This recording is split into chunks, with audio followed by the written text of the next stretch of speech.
السلام عليكم ورحمة الله وبركاته. أخواني الكرام، إنا لله وإنا إليه راجعون. أعظم الله أجرنا وأجركم في فقد القارئ الشيخ عبد الله كامل رحمه الله رحمة واسعة ورضي عنه وتجاوز عن سيئاته في الصالحين.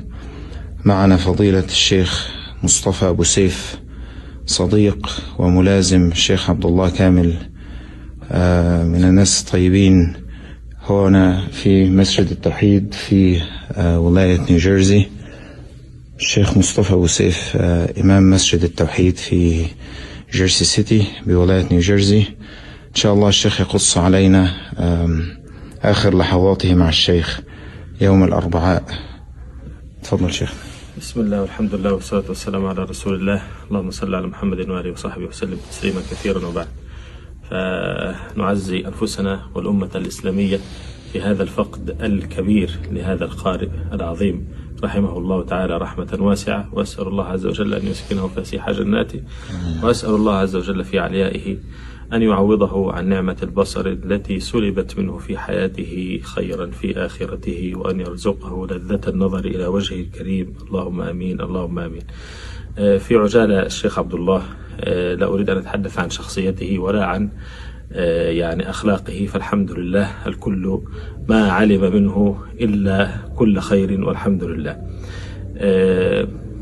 البارحة بعد صلاة الفجر صلينا الفجر سويا والحمد لله أما بنا الصلاة، وذكر لنا خاطرة عن الإنصاف. الحمد لله كانت موفقة، وإن شاء الله عز وجل ننشر هذا تباعا بإذن الله رب العالمين.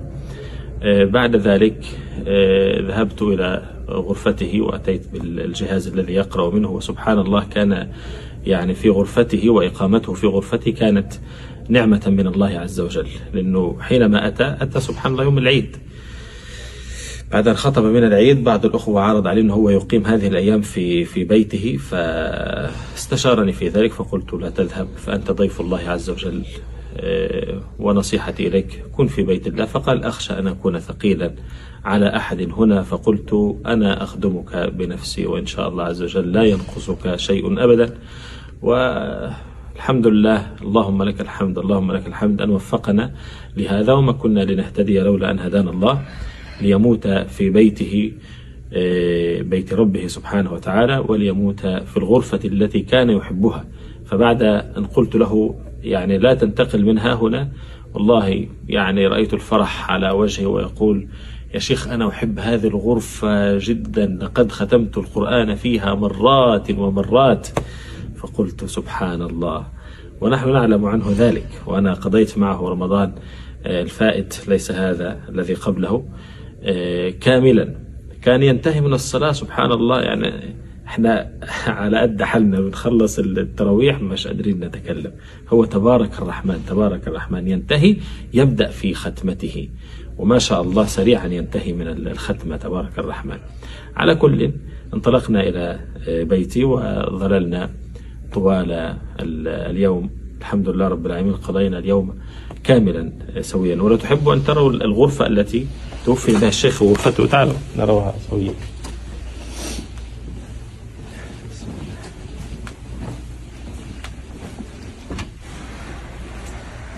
هذه الغرفة غرفة الاستضافة لأي أحد يأتي لنا زائرا لأئمة المسجد، فهي غرفة الاستضافة. ولكن سبحان الله من أول يوم ونحن نقول عنها غرفة الشيخ عبد الله، فهي غرفة الشيخ عبد الله سبحان الله رب العالمين.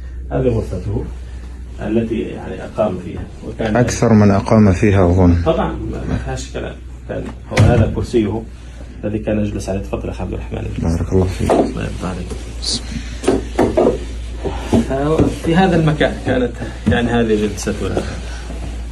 لكن أمس انتقلنا إلى بيتي بجوار المسجد، ظللنا طوال اليوم سويا. العجيب سبحان الله أننا لم نتوقف عن القراءة والمذاكرة والمدارسة، وهو كان يحب الأدب وأنا كذلك أحبه جدا. يعني في أشياء كثيرة جمعتنا سويا والحمد لله، والتفسير واللطائف البيانية في القرآن الكريم. فقرأنا في هذا كثيرا. من ضمن اللطائف اللي قرأناها في سورة التكوير كلام طيب جدا جدا للدكتور كفاح أبو هنود، وهو كان يحب يعني كتبها جدا، كتاب أخلاق أو بناء الإنسان في القرآن. فكانت عن خاطرة عن سورة التكوير، أخذ يقرأ ويبكي ويبكي ويبكي، بكى بكاء شديدا سبحان الله، وهذه عادة. ثم ننتقل بعد ذلك إلى شيء من الخواطر فيه مزحة، فتجده يمزح وتجده يضحك. كانت روحه يعني ما شاء الله أفضل ما يكون، رحمه الله رحمة واسعة، ويتأثر جدا. من الخواطر التي قرأناها أيضا أمس خاطرة عن سن 40 ومن بلغ سن 40، ورأيته يعني يقرأ وهو يهتز، فقلت له لعلك بلغت 40 أو جاوزت؟ فقال لا، لم أبلغ بعده. قلت كم؟ قال يعني 39 سنة. فقلت ماذا يعني أنك قد جاوزت 40 بالتاريخ الهجري، ونحن نعتد بهذا كمسلمين. قال إذن احسب كم عمري بالضبط بالهجري. قلت 40 عاما و5 أشهر. فتأثر لذلك وبدا على صفحات وجهه وأخذ يكمل القراءة. طبعا يعني كعادتي احنا ما يعني لا نمل من المزاح سويا يعني. فقلت يا شيخ عبد الله ده معناها خلاص انك هتموت يعني، فانت استعد. قال لي يعني انت اللي هتقعد؟ كلنا يا عم هنموت. سبحان الله. وهكذا يعني سبحان الله، ما كان يخطر لا على بالي ولا على بالي هذا. والله الحمد لله من الفجر وحتى الظهر فقط قراءة وذكر الله عز وجل. إذا مررنا بشيء فيه خير سألنا الله عز وجل إياه، إذا مررنا بشيء فيه شر استعذنا بالله منه. فكانت جلسة ذكر ودعاء ومدارسة وهكذا. الحمد لله رب العالمين. ما كان يعني فقط يقطعنا إلا الطعام أو الشراب أو هكذا. ونزلنا إلى المسجد. من العجيب إن احنا كنا متأخرين حوالي 2 أو 3، فأنا خشيت إن هم يقيموا الصلاة في المسجد، فاتصلت على مدير المسجد قلت له لو تكرمت لا تقيم الصلاة حتى نأتي، أنا جاي أنا والشيخ عبد الله. قال لي خلاص منتظركم. والحمد لله يعني كانت هذه أيضا من الأمور التي وفقنا الله لها، ما أقاموا الصلاة حتى أتينا. وتقدم الشيخ للصلاة وحتى طلب مني، وقلت لا، وأنا ما كنت أحب أبدا أن أتقدم عليه وهو أهل لذلك رحمه الله رحمة واسعة. فصلى بنا، وبعد الصلاة أتينا إلى هذه الغرفة في هذا المكان. فابتسمت وعانقته وقلت له أتركك إن شاء الله. قال لي بس أنت قلت ليش عندك كم سنة بقى؟ فقلت يعني قلت له أخمن، فأتى بها بالضبط ما شاء الله. فقلت له يا شيخ عبد الله أحسنت. قال لي فضحك وفرح لذلك جدا، يعني هذا كان آخر عهدي به، فرح لذلك جدا. وقلت نراك إن شاء الله على العصر، استريح قليلا. فاسترح. هذا سريره الذي توفي عليه، ونام نوم طبيعي جدا جدا سبحان الله. يعني هو ذهب ليستريح وأنا ذهبت للاستراحة. نام ونمت وقمت وما قام. كان هذا. أتيت للصلاة فطرقوا عليه الباب، قلنا شيء طبيعي هو متعب، لكن عند صلاة المغرب